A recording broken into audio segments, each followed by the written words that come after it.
तो हमें यहाँ पर मैक्सिमम ऑर्डर आईडी चाहिए, यहाँ पे MOID कहते हैं उसको। मैक्सिमम ऑर्डर आईडी जो है मेरा, ठीक है, वो मैंने यहाँ पर इक्वल टू फ्रॉम L, या मैं इस तरह से कह दूँ db.tbl orders dot max.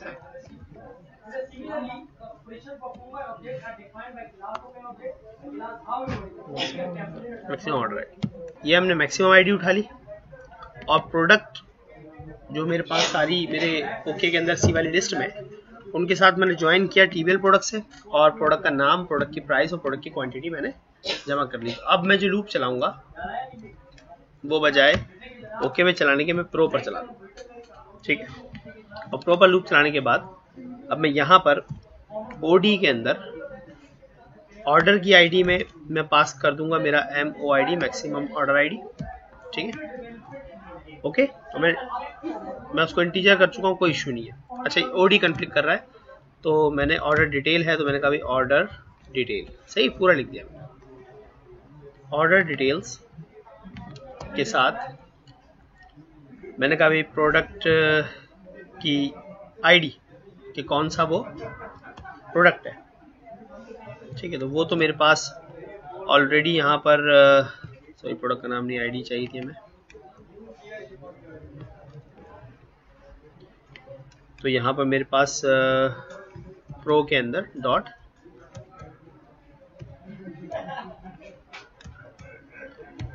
Order ID मौजूद है। वेट, अच्छा, क्योंकि हमें इनको एक्सेस करना है तो हमें की देना पड़ेगी।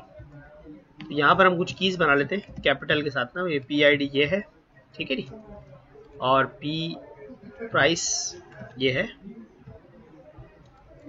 और PQTY ये है, ठीक है। तीनों चीज़ें हमारे पास मौजूद होंगी। अब हम यहाँ पर आकर प्रो डॉट PID यहाँ पास करते हैं, ठीक है। ये कुछ यहाँ पर आइटम में से उठाएंगे ना ये चीज़ें, आइटम के अंदर आ गया, क्योंकि हम यहाँ इसको चेंज कर चुके हैं यहाँ, ठीक है। फॉर ईच है ना। अच्छा, इसी तरह मैंने कहा भी ऑर्डर डिटेल्स डॉट प्रोडक्ट की जो प्राइस है वो भी मुझे आइटम में डॉट प्राइस में मिल जाएंगी, ठीक है। और ऑर्डर डिटेल्स डॉट क्वांटिटी ये हमें आइटम में P क्वांटिटी में मिल जाएगी, ठीक है। और ऑर्डर डिटेल्स में हमें अमाउंट भी देना है, डॉट ऑर्डर का अमाउंट, ठीक है। तो वो हमें कैसे मिलेगा कि भाई item dot quantity multiply by item dot price. तो ये हमें यहाँ पर टोटल प्रोडक्ट अमाउंट मिल गया। अगर ये कोई करेगा एरर वगैरह देगा तो हम इसको कास्ट भी कर लेंगे। तो ये हमारे पास ऑर्डर के अंदर जितनी चीज़ें हमें चाहिए थी वो हमारे पास पूरी हो गई कि भाई ऑर्डर में price, product ID, order ID और क्वांटिटी और अमाउंट सारी चीज़ें आ गई, और ऑर्डर आईडी को हम दे चुके हैं। अब ये सब करने के बाद हमने इस ऑर्डर डिटेल्स को डेटाबेस में सबमिट किया, और क्योंकि लूप में तो जितनी भी प्रोडक्ट्स होंगी वो सब चली जाएंगी एक एक करके, और उसके बाद सेव चेंजेस हो जाएगा। और सेव चेंजेस के बाद हमने, क्योंकि अभी कोई मैसेज पास नहीं किया हुआ, हम डायरेक्ट कहाँ आ रहे हैं, इंडेक्स पर आ रहे हैं, ठीक है। ओके, नाउ हम ये प्रोडक्ट्स हैं हमारे पास, मैं ऑर्डर डिटेल पे गया, ठीक है भाई। ये वाली प्रोडक्ट मैंने 2 ऐड की, ऐड टू कार्ट, तो ये 9,000 रुपये का कार्ट हो गया अभी, ओके। मैंने एक और प्रोडक्ट यहाँ पर ऐड टू कार्ट किया, तो ये हमारे पास टोटल इतना। अब हम चेकआउट करते हैं, तो चेकआउट के फॉर्म पे हमारे पास नेम मांगा जा रहा है, मैंने कहा जी OS, phone number, address, shipping address. अच्छा, ये मैंने इसको डिसेबल करना है, और ऑर्डर नाउ किया, तो वहाँ पर इंडेक्स पर आ गया। दैट मीन्स हमारा ऑर्डर सही सबमिट हुआ है।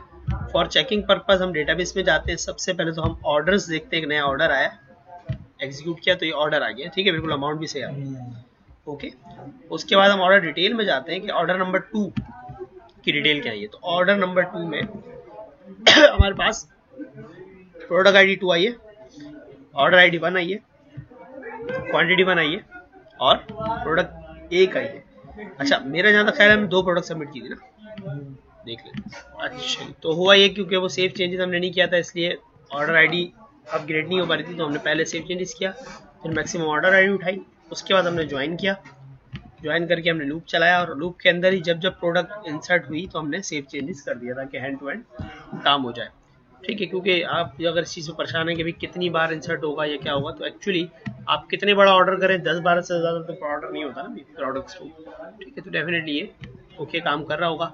अब हमें एडमिन पैनल के अंदर ये ऑर्डर्स दिखाने कि ऑर्डर रिसीव हुए और इनका जो स्टेटस है वो पेंडिंग है। ठीक है, एक चीज़ जो अभी मिस है मेरे हिसाब से वो ये है कि भाई हम कार्ट का पेज डायरेक्ट नहीं देख सकते, नहीं है, बल्कि कार्ट का पेज हमारे पास है डायरेक्ट, हमारे कोई लिंक नहीं है एक्चुअली। तो हम कार्ट के पेज के ऊपर भी यहाँ से एक लिंक लगा देंगे कहीं भी जहाँ से व्यू कार्ट अब आप नज़र आ रहा हो, जैसा कि मैं लेआउट में जाकर फ्रंट पेज पर यहाँ हमारे पास काफ़ी कुछ है कैटेगरी, अब ये कार्ट है। ठीक है, इस जगह पे मैंने @url.action और मैंने लिख दिया कि भाई ये कार्ट का पेज है।